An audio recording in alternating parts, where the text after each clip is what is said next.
Piling po ba kayo magpakulong? Oo, papakulong ako. Papakulong ka. Tatawag po tayo ng pulis po ngayon. Bukas kaya. Ako, siguro, umiral siguro yung kadimonyo ng aking kamay, gumalaw. Mat nga si Bautista dahil hindi siya nasugatan ng atakihin ni Valentino. Kita nyo CCTV, talaga tinagayo, no? Malakas po yung guardian angel ko sa likod. Nakita ko, ginanon mo sa tumama yun. Di baliktad. Unang pinuntirya, mga manguhula na kanya-kanyang pwesto sa Plaza Miranda. Bukod kasi sa hindi raw nasusunod ang physical distancing, doon na rin daw sila natutulog sa Plaza Miranda.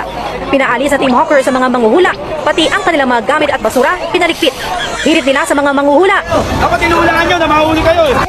Di nyo po na itatanong, kami po, hindi lang po kami entertainer talaga. Totoo yan? Doon sa Cebu po, isa po akong abogado doon. Ikaw abogado ka? O, abogado po Maraming lawyer dito. ako. O, abogado ako. Abogado ka? Lahat ng mga kliyente ko po, pinapangakuan ko po. Paano? Na kapag sila talo, tapos ako yung abogado, magpapakulong ako. Yun! Oh, kanina may tumawag isang kliyente ko doon sa Cebu. Oh. Pero ibinigay ko sa ibang abogado. Bakit? Kalalabas ko lang sa kulungan.